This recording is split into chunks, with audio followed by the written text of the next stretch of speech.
Thank you everybody so much for joining us this morning for this panel called Redesigning the Education System to Build the Next Generation of Entrepreneurs. A couple of quick housekeeping items.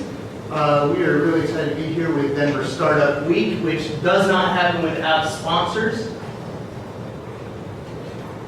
Colorado Technology Association, the Downtown Denver Partnership with Chase, Comcast, and Pin Identity. Thank you all very much for your sponsorship, and especially to MapQuest for sponsoring the designer track, of which we were a part this morning.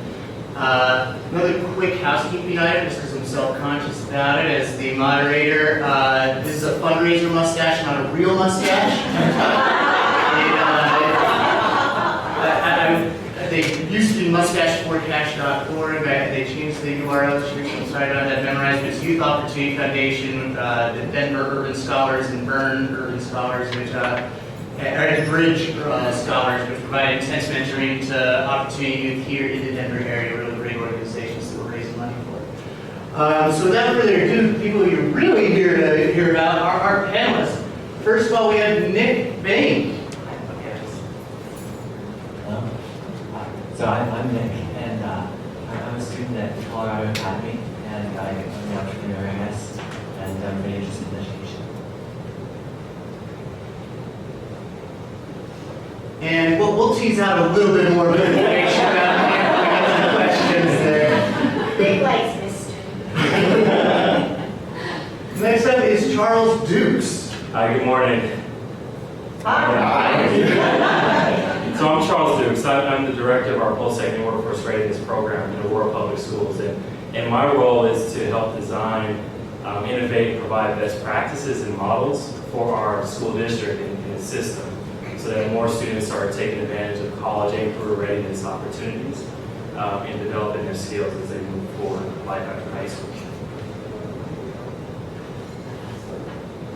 And we're just showing a quick graphic of what Charles is talking about with those 21st century skills he's credentialing students in. Yeah. And one of our major initiatives is just digital badging. As you guys know, we'll talk more about it. There's this gap between students who are graduating high school and going to college, and students who are graduating high school and trying to work right after high school. And then there's this interesting gap between students who graduate college and then try to work after college graduation and still missing certain skills that are going to make them successful in the workforce. Thank you, Charles. Next up, we have Callie Wendling with Boulder Engineering Studio. All right, guys, good morning. Good morning. Doesn't matter. Yeah. I'm Callie. I'm with Boulder Engineering Studio, one of the community partners for the battery system. We do mechanical, electrical, and software-based engineering. We're a prototyping and product design company. And when we get resumes, we see kind of the typical stuff that everyone's used to seeing. But we'd love to see more kind of those other skills. So we're really excited about the Advantage program and what we need to, making sure that the person you're hiring actually has the skills that you can. Thank you very much. Next, we have Colleen Broderick from the Donnell K Foundation and the Reschool Initiative. Can you hear me without the mic? Thanks for having me here, Noah. So I will briefly back up just very quickly. I work for the Donnell K Foundation, which is a small family foundation here in Denver. And over the course of the last 20 years, I've really invested in school reform, specifically in the state of Colorado. And typical work includes some policy advocacy, as well as incubating ideas. So what is known as Colorado Chalkbeat Colorado was incubated at Donnell K. Other examples are Catapult, so like a leadership pipeline to start new charter schools was incubated there. And we are now incubating, but also in a little bit of a different way, launching Reschool Colorado. And the goal of Reschool Colorado is to design and launch a new statewide public system of education. And yeah, and our goal is not to blow up the current system in any way, but to provide new opportunities, both to accelerate change in the current system, but to meet the demands of learning today and what students need to be able to kind of tackle in their future. We'll certainly unpack it as part of the panel, but briefly I just want to call out a few pieces. So this is Reschool as we envision it at end state. This is a system that serves the learner beginning at birth all the way to their first career. So starting to break down some of those silos or kind of transition points that aren't necessarily real transition points. We envision really cultivating learners that have a sense of agency and a sense of self and a core set of transferable competencies that empower them to really own their learning and be lifelong learners. And even though that's a pretty tired statement, we really believe that is how do we create an environment, create an ecology with examples of folks up here to really coordinate people and resources in very different ways that can serve the unique needs of learners and young adults moving forward in their careers. Stop there. Awesome. And finally, a panelist who for Love Startup Week folks probably need some introduction, Jeff D. Hi, my name is Jeff. I'm the director of our full stack program here at Galvanize, which means full stack web development is teaching students how to build websites, both the parts that you see, the graphical elements, the CSS and HTML, also the interactive elements in JavaScript, also the sort of the persistence layers, talking about storing data in databases, and then also how would you host or push these complicated web apps up, so people can see them. We here at Galvanize also do 3 other sort of formal education tracks, and we're about to start a 4th. One is in data science, we have the Data Science Immersive, which is a 3-month program. We run the University of New Haven's accredited master's degree in data science out of our San Francisco campus, and we are launching a data engineering program and an entrepreneurship school. And so the building here is Galvanize. We have a mix of both sort of students who are, sort of like tuition paying students who are coming in for classes specifically. We also have spaces, office spaces for startups and other larger companies who are coming into sort of more entrepreneurial pursuits. And we also run our own venture fund. And so we like to say that we think that this type of a campus is what college would look like if it were invented today.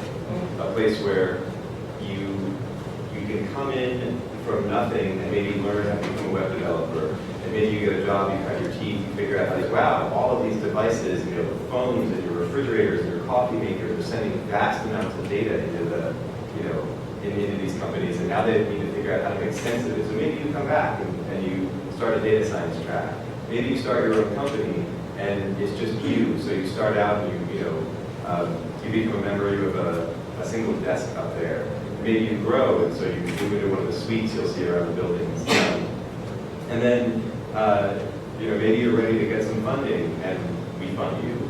And then you realize I'm growing, and I need students to come and work in my company. And so we have students all along the spectrum of anything you need to sort of come in and continue this process. And you get there and you say, well, now I'm here. I need to be well educated.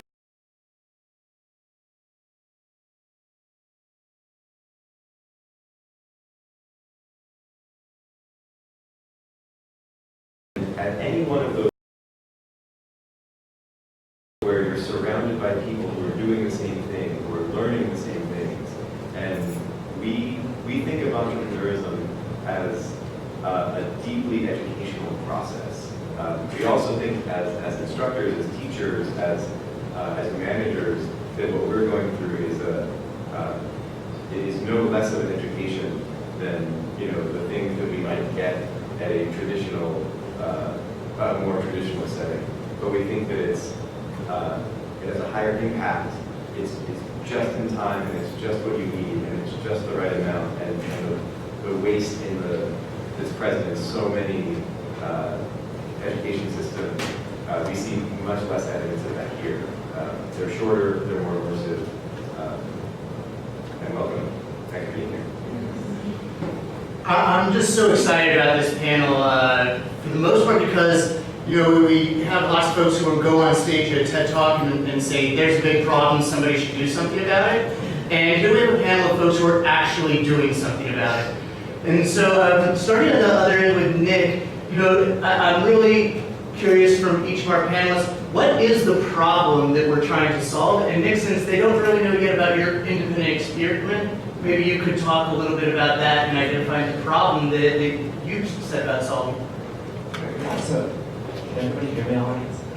So, I guess, so last year in school, well, I guess I've always been sort of thinking about this, is that school can often be very inefficient, and so what I did was, every 15 minutes during my school day, I would like sort of mark down like what I was doing. Okay, I could be like getting stuff from my locker, going to class, taking stuff out of my bags, okay, then like teacher's giving a lecture, then we're like sort of messing around or doing something. And so what you find, like going to lunch, like all these things, and what you realize is that during the school day, there's only about like 2.5 or 3 hours that it's like actually critical that you're in school, like the teacher's actually saying something that you need, or it's a project that you wouldn't be able to work on at home. And so I guess I was curious, like is it possible to create like a better school? Like what would happen if I tried to teach everything that I was learning in school instead of like actually going to school? Like could I just teach it to myself? And so my parents weren't too keen on that. Yeah, so I started thinking about like what would it take to like just not go to school but still learn everything. And so I started like thinking more about it, and so in February last year, I just like left school. I mean, the school approved it after a while, and yeah, so I left school between like February and then to the end of the year. And so in that time, I just like learned everything that everybody else was learning in their classes, but I would sort of like go to the library and like figure out like so for example, I was in like a pre-calculus class, and so instead of being in class learning this stuff, I would go find textbooks from the library and figure out what common parts were and like how to do those problems. And then every couple of weeks, I just come in and take all the tests and quizzes that I just like built up over that time. And they're actually like super easy. Like it's weird. It's like when you yeah. And then so I'd like do all that. And then the other thing I wanted to do was to see if I could like create my own classes, not just like follow a curriculum. So I decided I would try to teach myself like a year of calculus and then take the AP test without having gone to a calculus class. And it's like only in like a few months instead of, or yeah, like 10 weeks instead of like a year. So I like taught myself for a year of AP calculus and then took the AP test, and I guess I got a 5, which is like lucky. I don't really know how I graded, but yeah, so I mean, it seems to work is the thing. So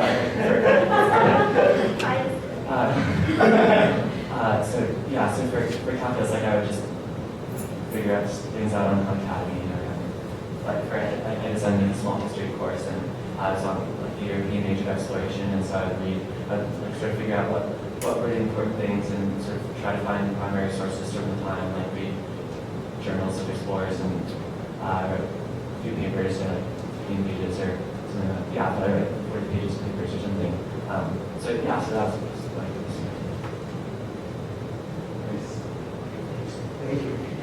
We'll go next, probably. What's the problem that every school is Do you want to answer that question? Yeah, okay, yeah, so, right, the problem, so I guess, so part of it is the efficiency, but I think the real problem is having like an agency, like in your learning, like it can be sometimes very difficult to learn when people are saying like, okay, you have to learn this, and you have to learn this, like it sort of feels like you're being like dragged behind, and you're just like doing something from the assembly line, like you're just, but something I sometimes say is it's sort of like an I Love Lucy episode where they're like bagging chocolates and they just have to like keep bagging the next chocolate and it's on the line. And so, I mean, it seems, maybe it's better if you're the one who's like saying, okay, like I actually want to learn this stuff, like you can maybe do it better. So that's maybe a little bit, I think that could change.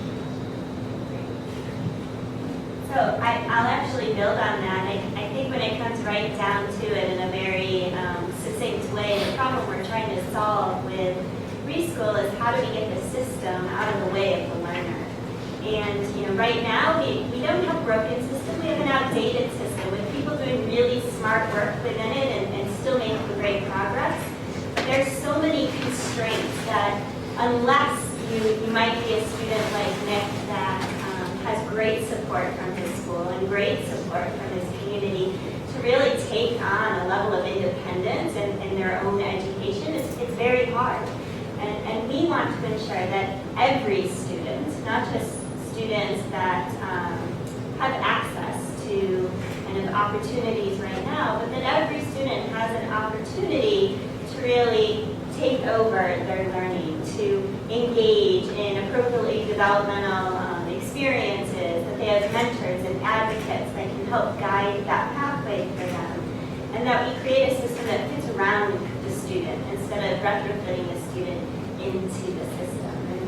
And building on what Jeff said, I really appreciate the fact, we say in certain kind of pockets of education that we're trying to cultivate entrepreneurs. But the truth is that every learner needs to be an entrepreneur. Every learner needs to be, the startup of their own life. And those skills that many of you have cultivated through careers and through networks of professionals in your life are the skills and the content understanding that we all need to really contribute not just to work, but to our communities as well. So how can we get the system out of the way of the learner? I almost didn't graduate high school because I skipped most of my classes.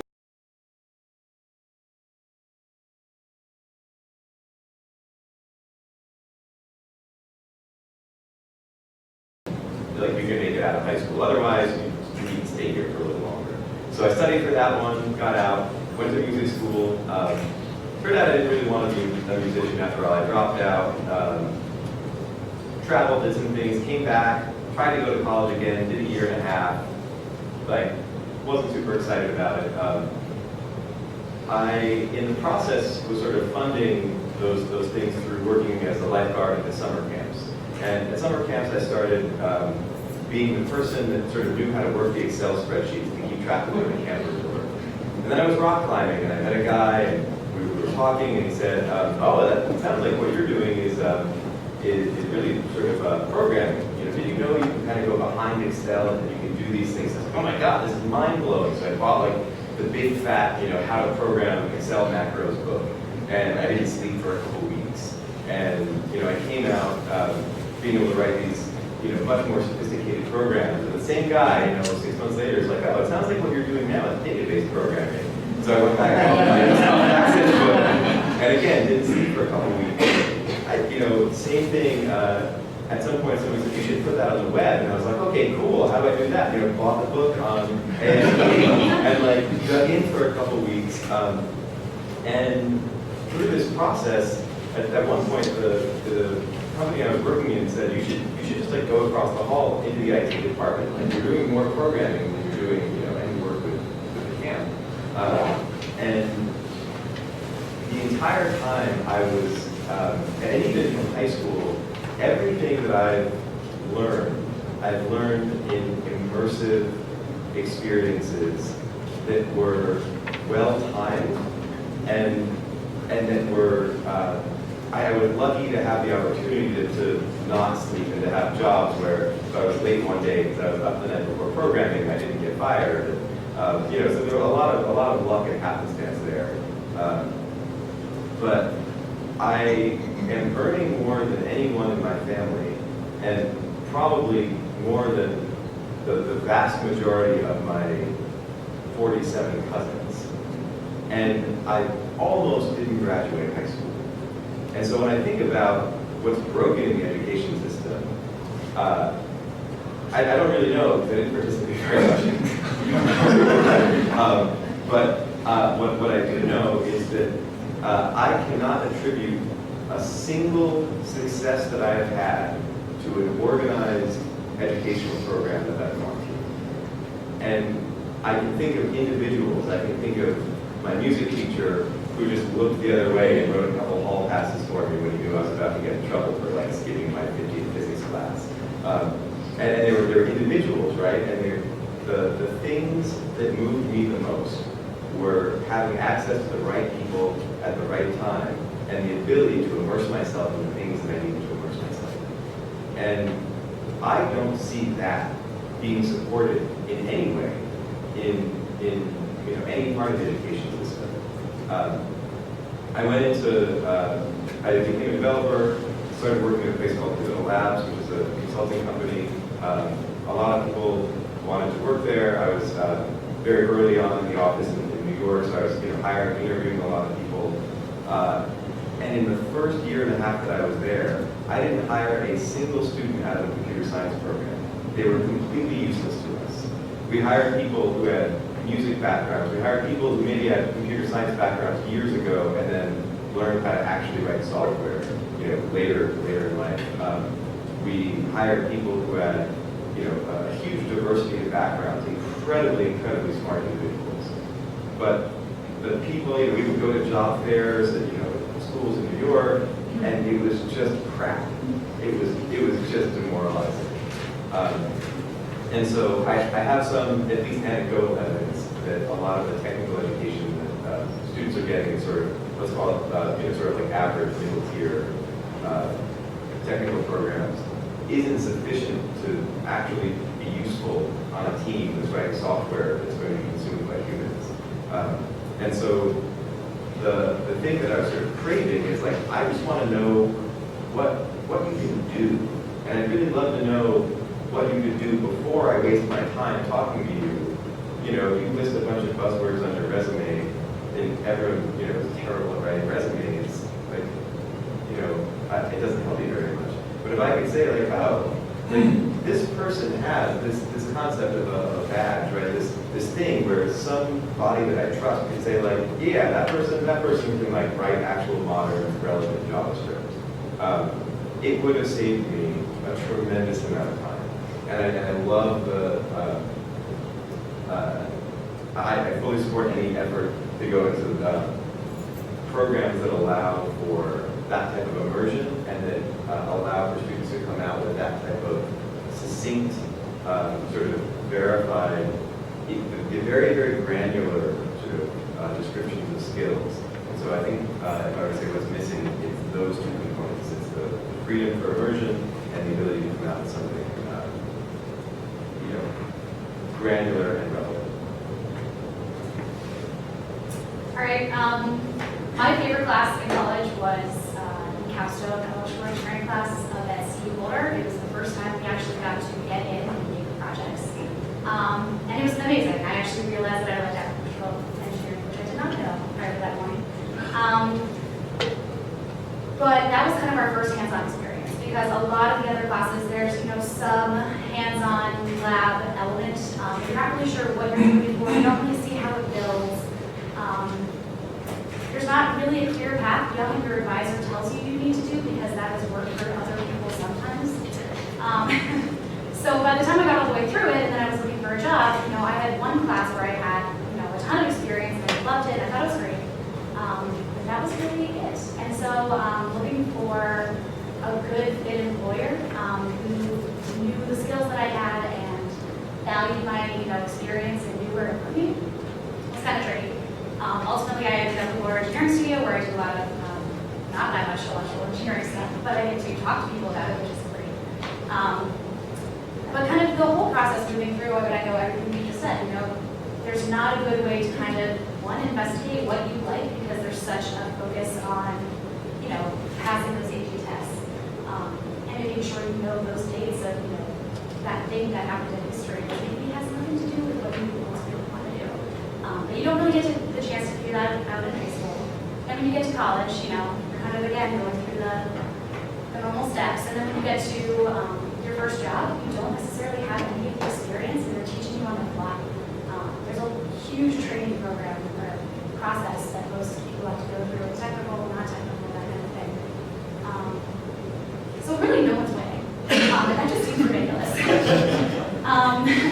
So the whole BAD program, and the reason that we're really excited about it, is the chance to, one,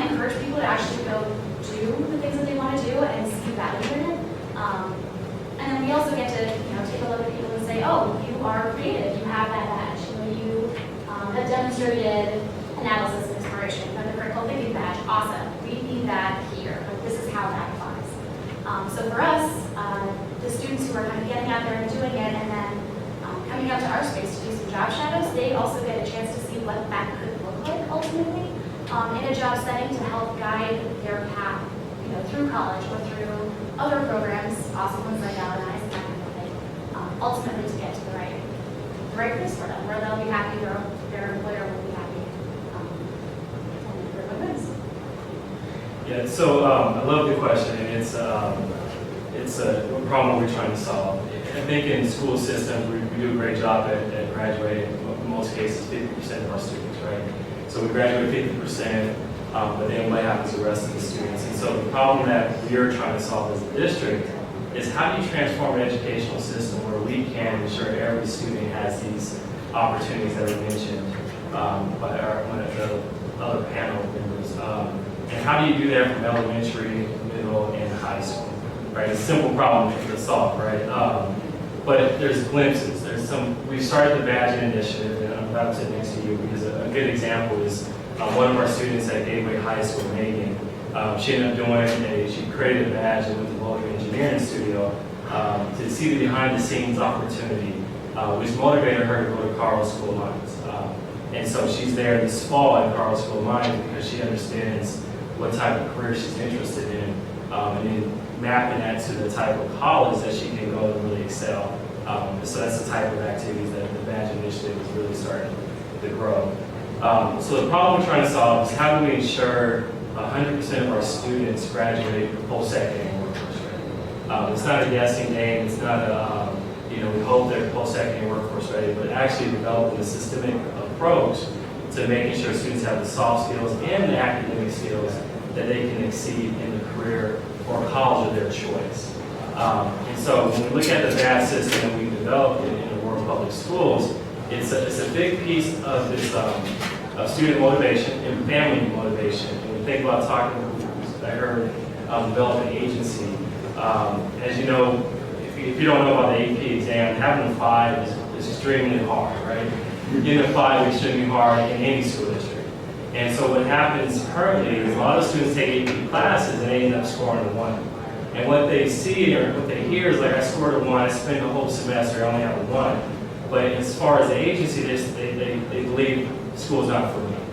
Now, if you can insert a badge opportunity where you can say, well, you scored a 1 on an AP exam. However, you do have these other skills, and these are skills that are just as valuable as your ACT or your AP exam. And these are valuable because these organizations and these businesses see value in what you're doing. So that changes this discussion from just the class, which we need the rigor, but also it gives a 3D picture of what the students' true skills are. So it's going to motivate them to really be more excited about maybe there's other possibilities that don't rely heavily on just curriculum or ACT or standardized tests. And so that's the problem we're trying to solve with taking rigor, taking 21st century skills, and then helping our students develop and families develop an individual plan that leads to a career college of their choice. Jeff in his introduction really spoke to, I think, kind of describing a greater ecosystem of learning, that it's not this single point, but part of this bigger picture. And so maybe first Colleen and then back to Charles, if you could talk about just in your work, what does ecosystem mean? Because stuff can get kind of crazy when you get in the weeds. And I spend a lot of time in the weeds. I think ecosystem is contextual. So a lot of work that we first started has certainly been based on models of HIVE, for example, if you're familiar with that, where cultural institutions or other mechanisms for learning across a community are kind of mobilized for students to access. And then in the same way Charles is talking about, that there are some means to kind of communicate and validate the learning that happens there. So certainly looking in Denver, an ecosystem, for example, could include the museum, could include the library, could include curricular-based programs here like Facing History and Yourselves. It could include Prodigy Coffee House. That there are seeds of opportunity here that if we place an infrastructure over them, if we articulate the learning that can happen there and match students with an advocate so that they do have this person like Jeff had in so many ways that said, I understand who you are as a learner, and you're ready for this now, and gives access to those opportunities that exist in a community, then we start to build something a little bit more robust and vibrant. Part of our work is also understanding how this might play out in rural communities. And often we're finding community assets exist, but people need support in maybe articulating what they can offer in terms of learning, of having a partner that can help with that reflection piece when learning really does happen. So when we think of ecosystems, we do think of schools. So maybe a student would participate part-time in a school, much like Nick did. We also think again of all the institutions that exist. We look at opportunities that might exist in higher ed. We have concurrent enrollment right now, but how might we be able to expand that? Certainly a learning provider, which is what we call them, like Galvanize, would certainly be a learning provider as part of this ecosystem as well. So it varies based on the context, and it varies based on the learner's needs as well. So if you go back to the badge slide, so I'll talk briefly about our ecosystem. It mirrors very much what you spoke to. So in our ecosystem, at the very end of our journey is our summit badges. And on the summit badges, our goal is to have community partners like Boulder Engineering Studio to say these badges are what we value most as a part of the continuum. So students receive these badges through a series of activities, through what they call our journey badges. And so our ecosystem is a robust opportunity, a robust database of many industry partners that say these badges are what we want to brand or we want to provide credentials to. Other piece of the ecosystem is the guidance within the school. And so the badges are incredibly great resources, but they're not helpful if we don't have personnel within the school helping students understand these opportunities and access them. So that's the counselor, the teacher, our peers, and also our community members and families and friends that are speaking to, hey, I heard about Boulder Engineering Studio, this is what they value. Let's talk about what steps you need to take right now, whether it's middle or high school or even elementary, to say, I want to have a job at Boulder Engineering Studio. And then the last piece of the ecosystem is looking at our institution of higher education and how do we align prior earning credit to some of the badge system, but also how do we ensure that these badges can be used to help students maybe have preferred admissions in the future, or what icing on the cake these badges provide in institutions of higher education. So, and the immediate need is making sure our admissions reps understand that these badges are demonstrated, they're demonstrations of students' learning. So when we meet with our students at a back-to-school night or a college fair, they understand that they have these ACT scores, but also a robust badge system. Going over to Nick real quick. Nick, if you wouldn't mind just telling us that you are an entrepreneur, tell us a little bit about the business you started and the skills and characteristics of an entrepreneur that you're seeing that maybe you had to teach yourself and that you wish the school was teaching you. And Jeff, if you have anything to piggyback on after Nick, as far as the skills and characteristics that you hope to see students coming into full stack. So I guess at first I was sort of like a failed entrepreneur. So I guess entrepreneurship is really just about like doing stuff for other people that is just like going to be valuable, I guess. And so I guess for me that was like building products that I thought would be like helpful for people. So I made I made a lap desk that has springs in it. And so the idea that this was like a long time ago, but the idea is that you have that you like bring it in the car, and usually when you're riding in the car, it's like super tough to ride because there are all these bumps. Like you don't even notice it until you actually start to try to do anything. And so a lot less would like absorb the bumps in the road. And that didn't really work. Like I had like a metal fabricator like manufacture it, and they were like $60, super expensive, and nobody bought them really. I think only a few people. So that didn't really work. And so I then made a light switch. It's a dry erase light switch. So we're just made out of this stuff, and so the idea is that you're constantly flipping on and off your lights, so you can write little messages on your light switch when you're walking out the door. So yeah, so it's doing that. And then that one actually worked. And I actually did some work in Galvanize during my time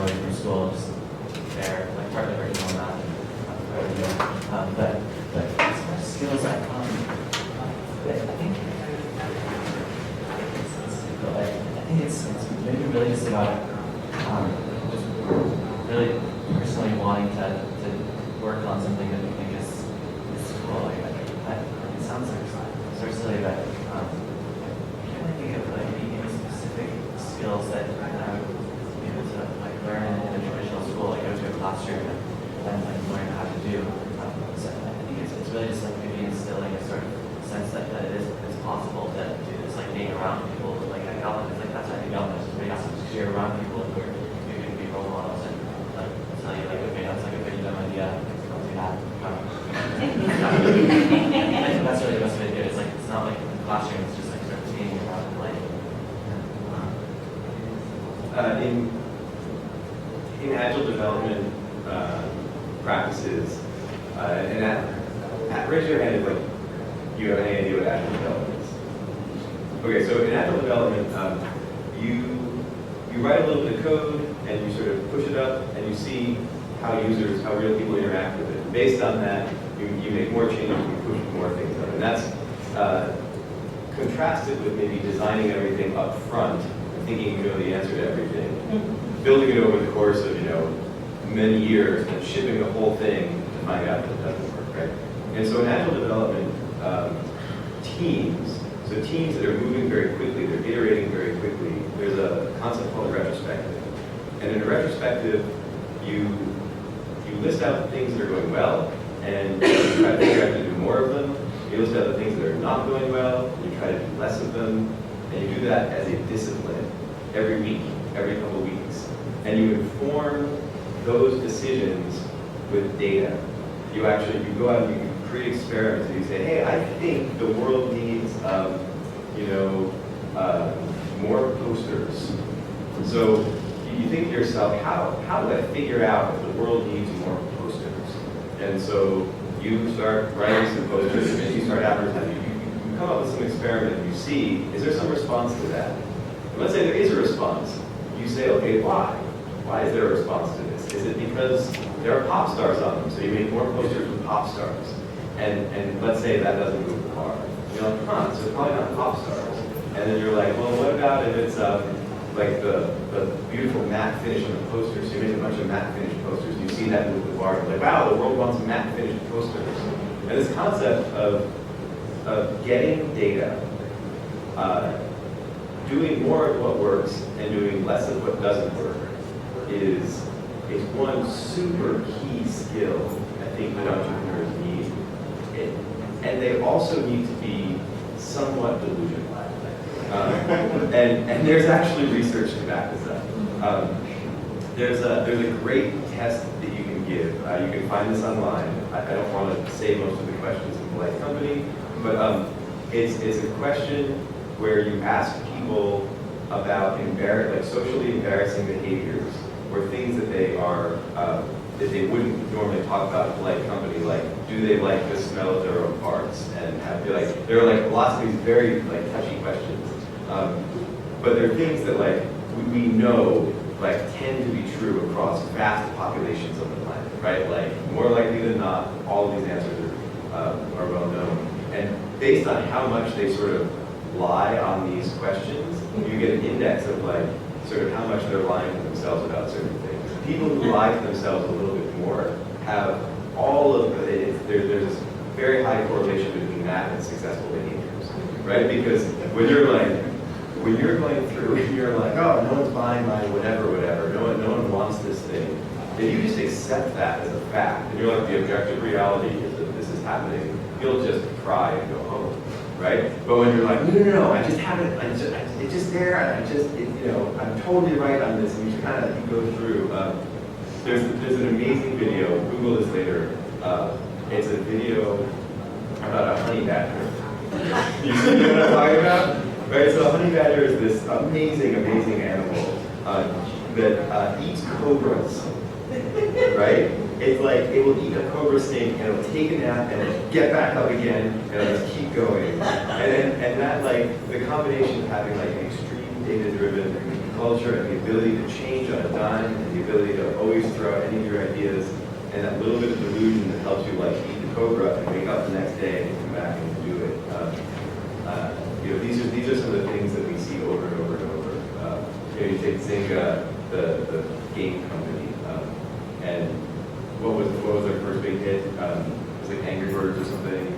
I don't keep track of it, but in any case, they shipped 50 games that failed. Right? How many of you would do something 50 times and fail and still think you're on the right track? Right? Those are there are qualities that are actively suppressed in most compulsory education programs and in most post-secondary programs. Both of those behaviors are actively suppressed. I love that, just what you say about delusion. And I think Farmville might be. I want to make sure I know a lot of you folks that might come here to hoping to hear things that we haven't asked, before I dominate just asking the questions I've prepared, are there any questions from the audience for our panelists? Okay, so I've done a lot of things, including being a high school teacher. And I can guarantee you that the ability to fail is to accept failure is what stops people and kids, and what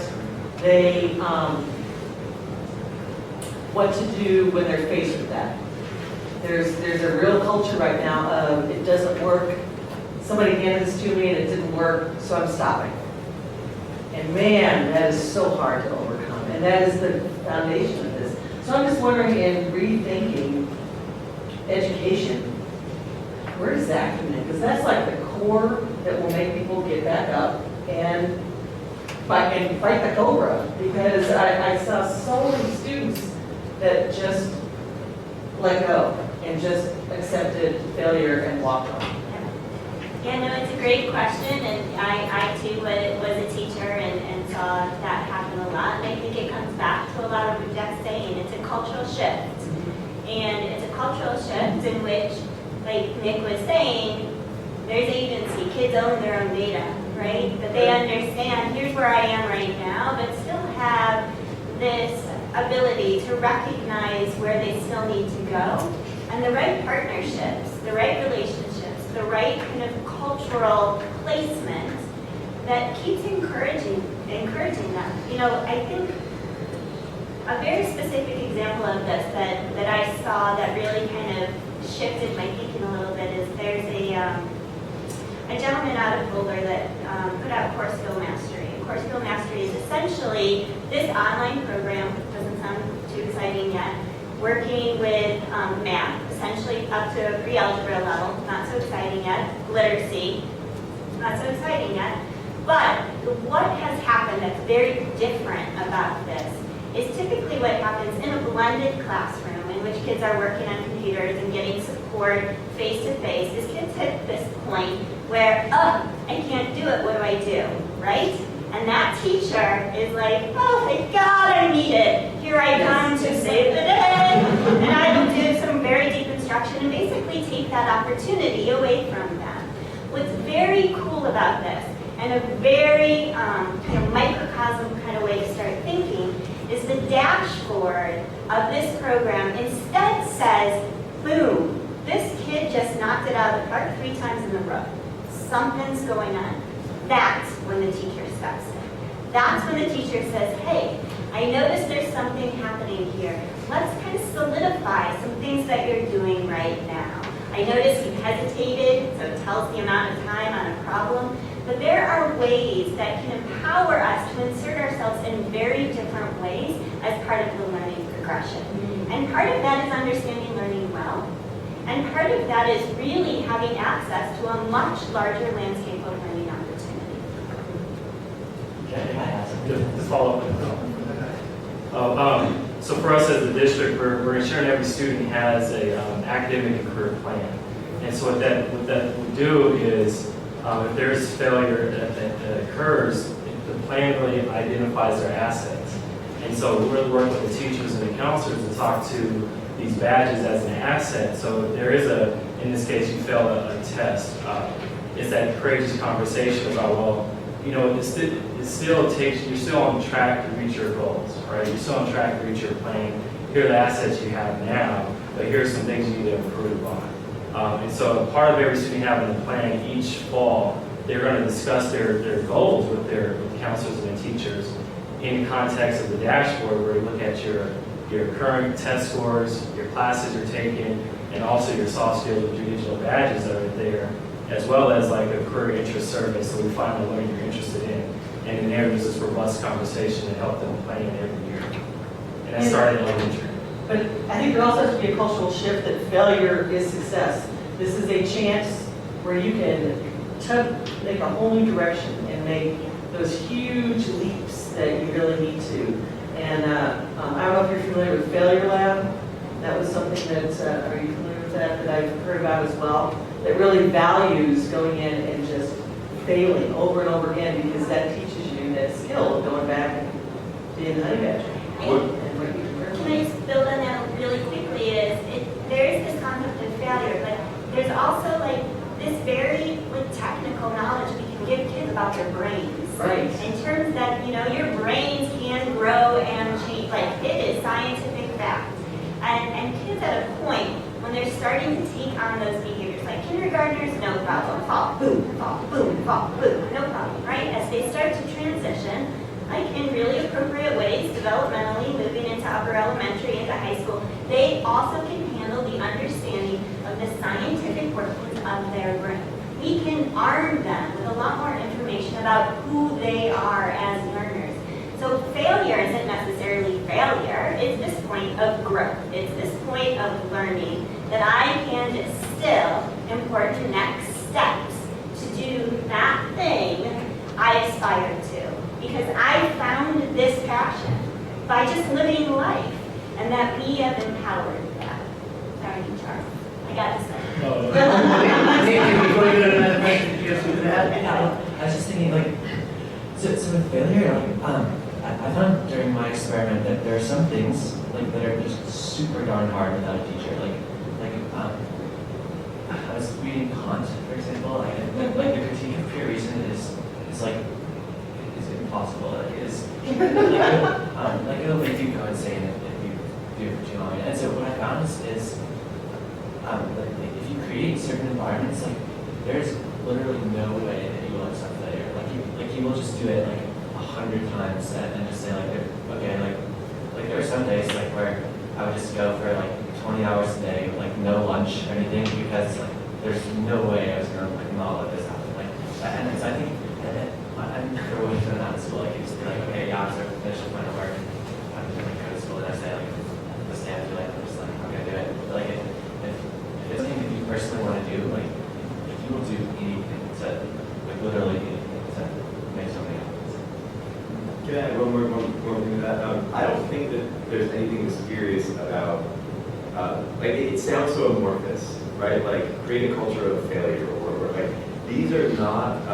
If there's anything I've learned in this process of like technical education for adults, it's the things that seem maybe like intangible it's mostly just because we haven't really spent the time to think about it. So there's an amazing book called Mindset by Carol Dweck that talks about the changes that we can make in language to normalize failure. There are certain activities that are more prone to it than others. Music is one of the best activities ever. The Failure Lab, I think, was a music lab, right? Where I had a strong music component.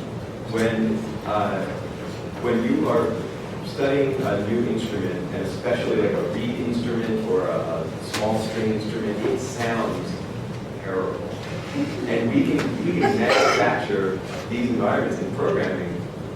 You actually learn to, in sort of like healthy programming environments, what you do is you make something fail first, and then you fix it, and you make the next thing fail. And so it actually becomes your mechanism for building your program, is to build something that's like, you put a button there, you click the button, and it blows up, it doesn't work. And then you say, oh, how do I make this work? So in programming, in music, in the language we use, we can manufacture, and we can measure, and we can assess the ability to have a growth mindset and to cope with these things. And it's not at all mysterious, and it's not hard. It's like, setting up situations in which people will fail, and then being able to sort of properly, sort of facilitate the result. It's not expensive. It's not, like, it doesn't require new facilities. It just requires people having the, teachers and instructors and people who are creating these communities to know about and value that as a process. And something that we focus on intensely in the first 6 weeks here, because if you don't get that like good relationship, that good healthy relationship with failure and growth, you're done. Like if you won't make it in the tech world. So that's a really good question here. I really appreciate the panel. I've worked in nonprofits like Young American Center for Financial Education. Thank you for your chess set and Google and others. And it seems like one of the assumptions here, though, is the student's self-motivation to pursue their path. And I'm now helping a for-profit results learning that focuses on executive function skills and building up those skills and gamifying it and using other technologies to kind of gradually improve those. But how do you, because if you don't have the base, I mean, I guess it falls under the bed of self-direction and some of the other self-advocacy issues there, but how do you extend a student's ability to stay focused when the reality is the majority of the students don't have that same inherent skill set, the willingness to stay focused long enough to achieve some of these objectives? I can speak to that. You make it relevant. And I think, the assumption that we use with Aurora is every student and family has a dream for their son or daughter. And it's how do we connect that dream to to the relevance in the classroom and relevance to the badge system, so that they're not just seeing this dream, but they're actually seeing steps to achieve it. That transforms the conversation from currently right now in 9th grade to say, hey, you're going to graduate high school. 40 years from now is not relevant, right? That's foreign for a lot of our 9th graders. But me talking about, hey, here's what you can do right now in 9th grade, and here's some immediate opportunities in 9th grade, that changes that student motivation. And then you bring in the families as a part of that discussion, because that reinforces the motivation. But then the other big intentional piece I kind of talked to you about, every student having a plan. And we have a strategic vision. Every student has a plan within 90 days. And very similar to what you talked about in the tech world, if you don't have a plan or you don't have that immediate conversation within a certain amount of time, you're going to get disengaged, right? Think about college, for example. When you first started college, your first 90 days on a college campus will either determine if you're going to be successful in class or if you had an expensive vacation, right? So it's the same concept, like how do you magnify that from elementary to high school and make it relevant with the support? And also rewarding a lot of things that weren't rewarded in the past. And I know for a lot of people, if you're in the class where you really like it and you're getting good feedback from your teacher, all of a sudden you're putting a ton of work into that class, getting really excited about it and making a lot of progress. Versus another area, you're not really being recognized as like a math class. Maybe that's not where you're going to put your extra effort. So I think rewarding a lot of those kind of natural skills and enhancing them and kind of letting someone build those more is also very motivating. And they're doing that out of students that other students get from. And I think that's key, because there's a great book, Why We Do What We Do, that talks about sort of actual original material research on motivation, and they boil it down to autonomy, relatedness, and confidence. And like as far as like brain science goes and understanding these things, our education system hasn't been derived from what we know about the brain. It hasn't even been influenced by it yet. But understanding and being able to quantify, this sense of like recognition, this sense of confidence, you can, as a person, anecdotally, you could just kind of like measure that with the people around you. You could be like, how much autonomy is that person experiencing right now? How much relatedness? Does that person have a sense of confidence in their job? And these are things where like you can measure them. You can put these on rubrics. People who are well trained and attentive to them can dial these things up. And there's just this amazing body of research of people who are like, hey, by shifting these small things, by adding a little bit of choice, by creating highly like pro-social sort of environments for people, the result is higher motivation. So you can't manufacture motivation directly, but you can change the leading indicators that have proven time and time again to contribute to that. We just we're like so not close to that yet. But again, it's not expensive and it's not really difficult. I think in existing classrooms, in existing structures, I think everything you're speaking to fits into those quite well. It's like batching system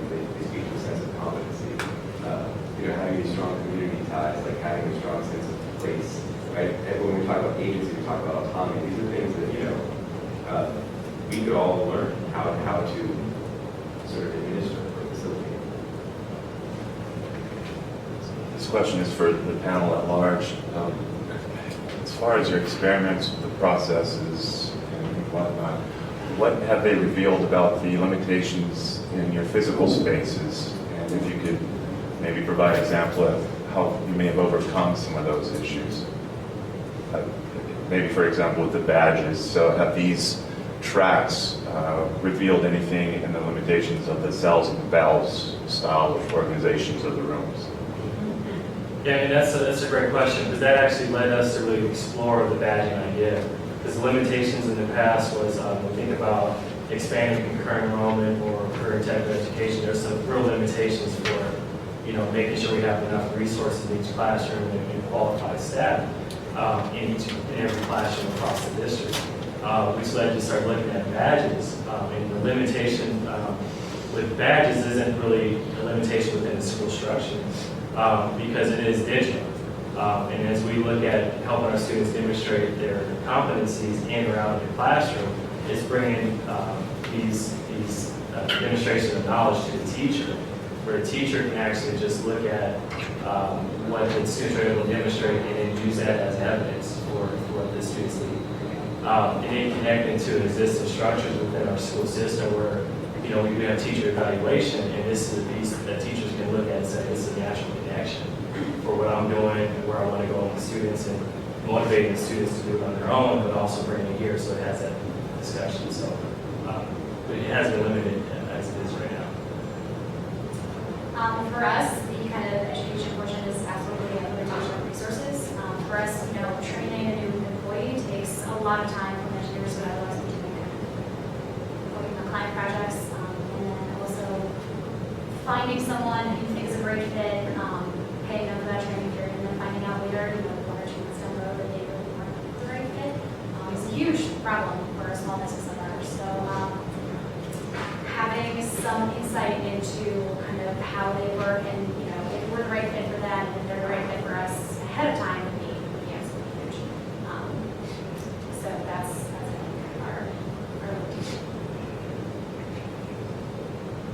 I think to add to the conversation, when you think of creating learning within these constraints of space, we decided to really kind of explore and blow that out of the water to better understand if you really were someone in a community that had access to a lot of different opportunities, what would prevent that from happening?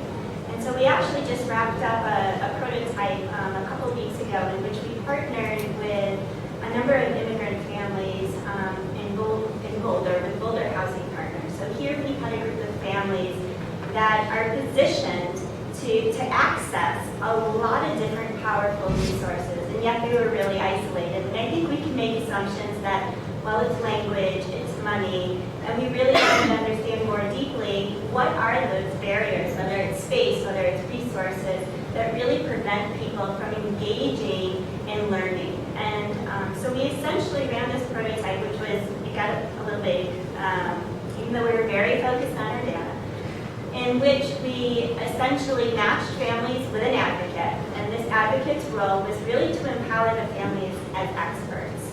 And I think that's one thing that's happening in our education system today, is we really stripped families of their expertise with their children.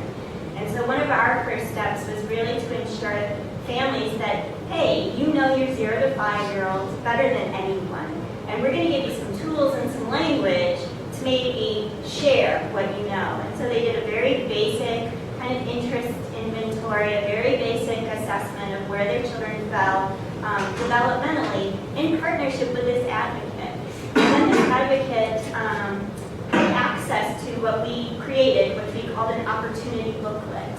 And we did a scan of the landscape of all the opportunities that existed in Boulder for this window of time that families could choose to engage in. And, interestingly enough, we wanted to understand, how do families make choices? What are those things that are important to them, so that we could elevate that information to better inform them and arm them with the information that best provides the opportunities their learners. And families made these decisions when we gave them the money to participate. It was not a lot of money, but it was enough money that acted as a catalyst for them actually to go to the rec center and do that yoga class. To actually, for the first time after living in the United States for 10 years, to go to the aquarium. And so we began to investigate what are those barriers. And it's not space, and it's not money, and it wasn't access to information. And these are always the assumptions we make. And we discovered it was very different. I mean, part of it was time. Their plates are already really full, but a big part of it was value. They wanted to do things together. And so obviously when we start thinking about a new system, it's not just about a learner at kindergarten or middle school or moving into college. It's the entire experience of growth collectively as a family, to empower this family to own that journey together, which gets at this element of agency that keeps coming up again and again. So we discovered a lot and started to pick away at those to kind of bake into the design of the system. So, what teacher education? What are you doing to sort of retrain teachers for this new thing? Yeah, so we're providing professional learning opportunities, whether it's a Google Hangout, but also individual teacher PD at the schools. So we ran a pilot last year, now we're regathering the teachers and talking about and really help them connect what's already happening. We call it a packaged approach. So we're taking the 21st century skills and looking at the Colorado academic standards, and we're helping the teachers look at how this is incorporated into your classroom. And we're training on that with their teachers in the district. And what do you do with the teachers? This is a pretty specific question, but I mean, having been involved in a sort of school turnaround that didn't work, we have the teachers who didn't buy in, but so they became kind of civics and Well, that's a part of the discussion with the school leader. As we look at who's implementing the badge system within their school, there's certain teachers that are jumping on right now, and we're helping young teachers come on board. It's more of a managed rollout with the school leadership, so it's a part of that conversation with the school leader.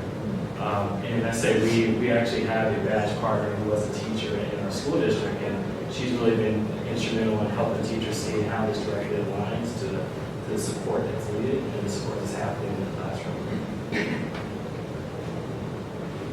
This question is for Charles. Who would like to answer together?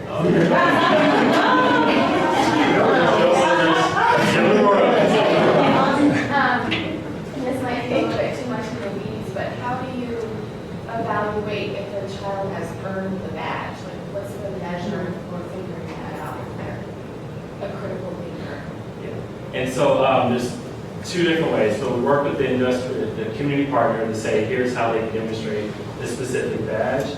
And then when the students demonstrate the badge, we ask the teachers to work with the student to upload evidence. And then a part of the work of the digital badge partner is to really vet the evidence as it grows.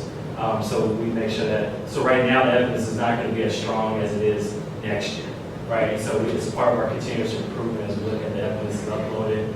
Our badge partner examines it and works with the teacher to make sure it meets the criteria. And then we'll look at improving it next year as we get more pieces of evidence for the students. And then the teacher ultimately issues a badge to the student based on evidence they upload. And as it connects to their Colorado academic standards within their classroom, so it's a distinction. And does it link to ICAP? It does link to So ICAP. is that a natural transition that all kids badging Yep. required? Yeah, so in our district, imagine a student sitting down with their counselor or teacher or parent, and they look at their dashboard that shows their badges earned, their academics test scores, their ACT score, and the classes that they're taking. That's what consists of our ICAP. And that's the conversation that is going to take place with everyone as they create their goals. So talking to like the failure conversation, if you fail at something, with our students, it plays into like they may not want to stay in school, right? But if you look at all the assets with our test scores, your badges, your career interests, and have a discussion about how we can help you reach your goals still, despite the failure, that's the direction we're going. If I add that really quickly, this is maybe the first time I've seen something simultaneously happening in both Silicon Valley and also in, elementary, high schools, and post-secondary institutions. This concept of switching from time-based credentials to skill-based credentials. How many people know lynda.com? It's like an online training. How many of you know that they were just acquired by LinkedIn? So LinkedIn is a professional networking site. It's like when someone applies to a job, they don't, I don't know. You could give me a resume and maybe I would look at it, but I'm probably just going to go to your LinkedIn page, right? So it's when it came out, it was like Facebook for professionals. They recently acquired LinkedIn. I think a lot of people were just like, huh? Like, okay, I guess it's like tech, and Linda has like videos, but what was happening under there was incredibly, so much deeper than this. Because there is social proof on LinkedIn, so if we're connected, I'm like, oh, I verify that, you are, you've gone through these entrepreneurial things by endorsing you. I don't know if you've been on LinkedIn, you have all these endorsements, right? It's been here for a couple of years, and you're like, this is, like, what? So it's social proof that, like, I have as another professional, and feel like my network and my position verify that you have these skills. And now Linda can verify with badges that they have actually demonstrated certain very specific skills, like the ability to, like sort of talking about calculus, right? You get the calculus sort of certificate from LinkedIn, you have the social proof from LinkedIn. Now I, as an employer, can get an incredibly, like an amazingly accurate picture of who you are and whether or not you're going to be a good fit for where I am. Partnering Community College is moving to more of a concept. I think they're calling it badges, but it's something similar. Udacity just announced nano degrees. The things that we're doing in Galvanize are moving, steadily towards a standards-based curriculum. So this concept that we're talking about is, I think, unique. It's unique in my lifetime of sort of.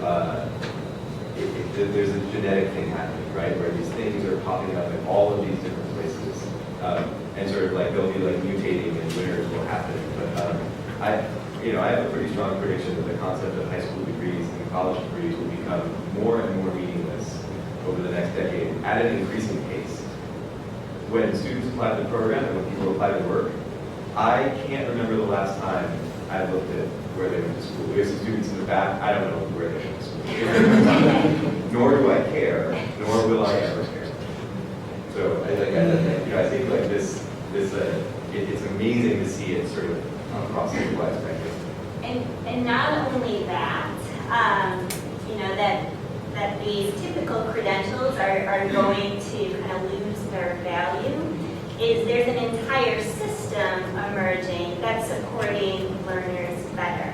So to build on the work that's happening with Linda and LinkedIn is also involved, like you were saying, there's just this incredible generation of data happening. And LinkedIn is sitting my pretty in terms of someone who's gathering a lot of this data. And so where they are also looking right now is they essentially have the capabilities to take that LinkedIn page, those endorsements, those comments people have made, how you've described yourself, and break it down into those granular competencies.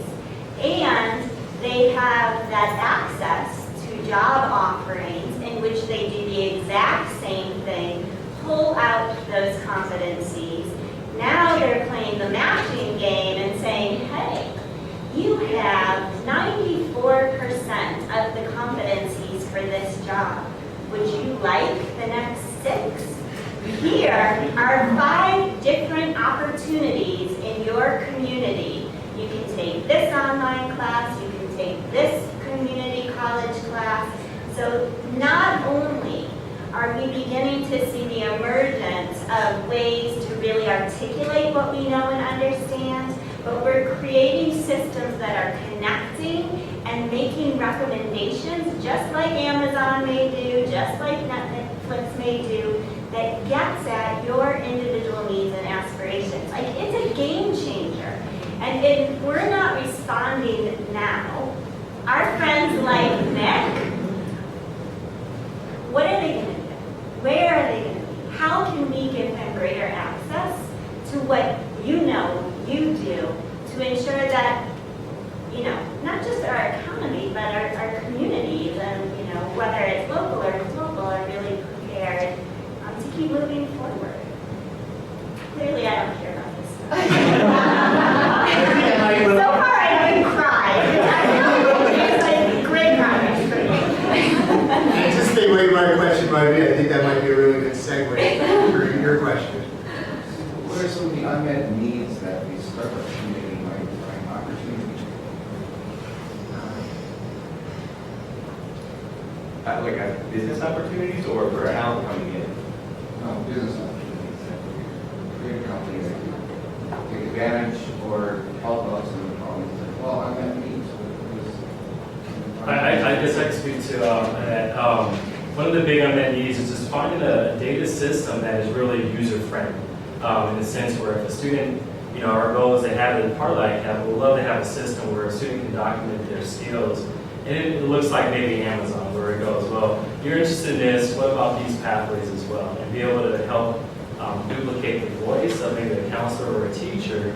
Because right now, a lot of our students are not, we're in a digital age, so a lot of information is online. So how do we help duplicate our voice with providing quality pathways? And it doesn't require a staff person all the time.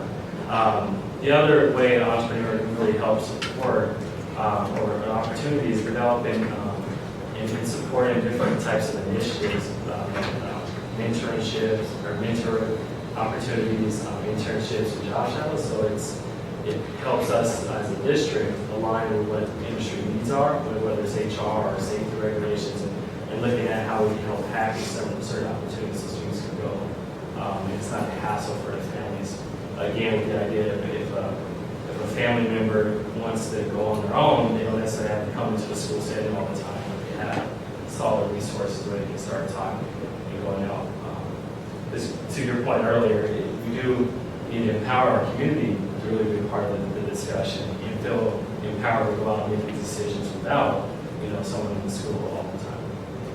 And as a community partner, it'd be awesome to know, the students who came through and went on to kind of go down that track. That would have been awesome for us to know.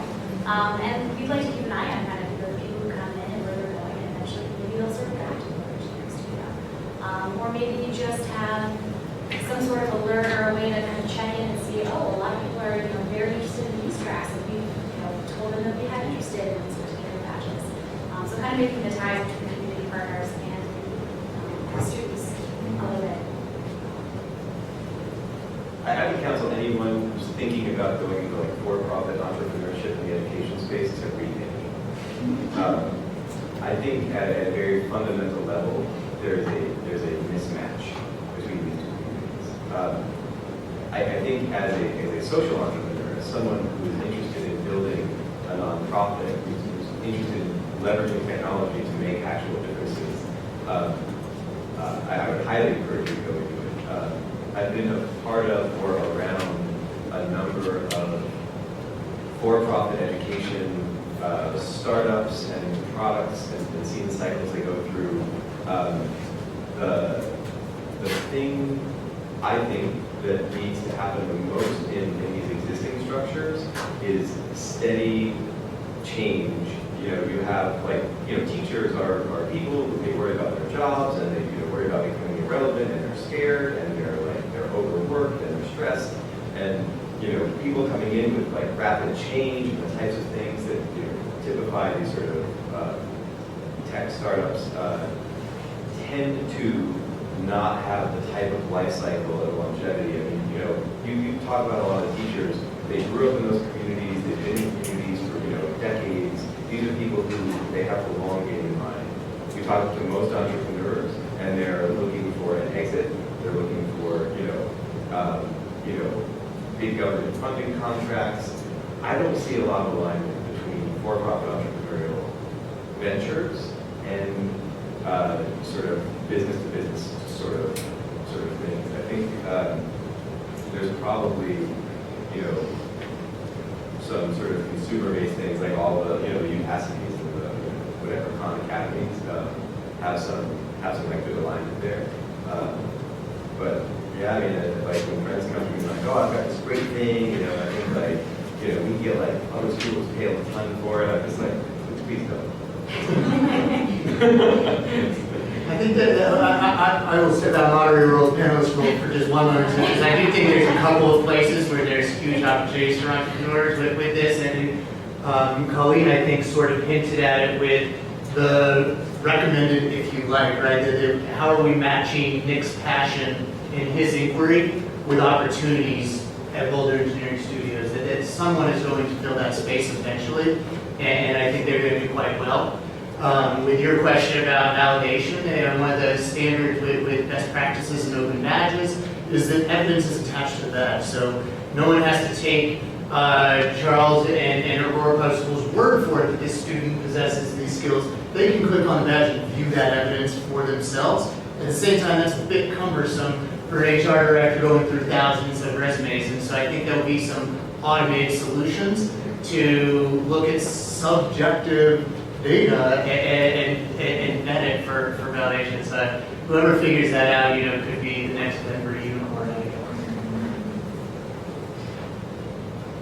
Have you guys thought about how to link in with LinkedIn in a way to have these kind of factors as evidences for students going into the workforce? And also, are you able to use more subjective data to kind of help students kind of figure out what they're interested in, what their interests, how their interests align with career paths or if they choose college or things like that? So we are working with, so the system we use right now, our students can post their badge to them. And then from there, the students should be, the employer should be able to look at the metadata that Noah talked about to really give that evidence of the students' demonstration of the skill. As far as the other piece of the pathways, that's a part of the discussion, that's intentional discussion with our community partners. And so we knew that we had to hire an expert or a specialist in our department that really focused on cultivating those relationships with our industry partners. They asked not only what does the badge look like, the criteria they need to meet, but what are some skill sets that a student can start demonstrating this now in the middle of high school, whether it's rigorous curriculum or extra job shadows or whatnot to meet these skill sets. And the other last part of that is, you know, if they don't want to start work right out of high school, what are the college courses? What's the right college pathway for your industry? If you think about engineering as the example, a lot of engineering firms are not wanting the conceptual engineering that's taught in college, right? They want actual process engineering. So that's something we learn as we work with our industry partners. Do you provide space within the school day for students and maybe resources for them to meet up with these community partners? Because I can see after school, you know, you're in school, in an academic setting, being bored to death, and then you don't want to do anything more when you get out. Or you have to go to work, or you don't have a car, you know. Like, are there ways that you would provide resources for these students to go to school? Yeah, and there's ways that are happening now, and I guess our question is how do we expand it and beef it up? And so hiring the specialists is a big piece of that work, where they're meaningful ways to engage students. And it's not, because currently they have like career fairs, you know, you go in and you pick up the brochure, hey, you interested? So how do we transform that so it's more meaningful? That's what we're looking at. But how are you making access to students to those kind of resources? So I taught at low-income school, and a lot of times my kids couldn't go do things because they couldn't get there. They didn't have money to get on the bus and go anywhere.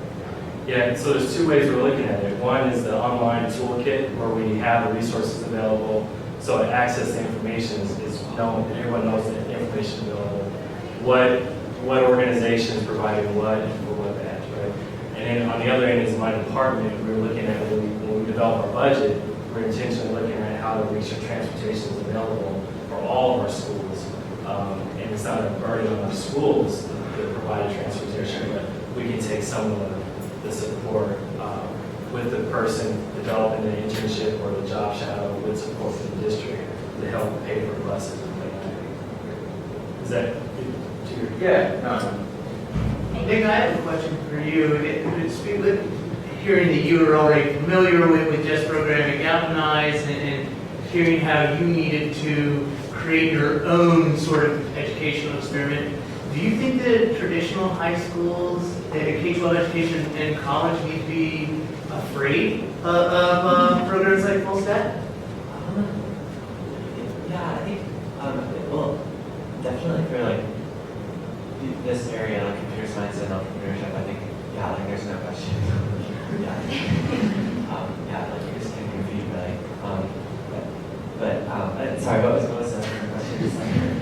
Do they need to be afraid of losing top talent to a program like full stack? And Yeah, I think so. what's the lesson? I mean, I think schools can maybe do a better job by, well, it's tough, but I think, yeah, like they're just fundamentally, I think it will naturally go to like things like full stack. Like it's, yeah, we're just naturally go that way. I mean, of course, there'll be different jobs and things that are better in different ways, but yeah, definitely like we're doing things like this.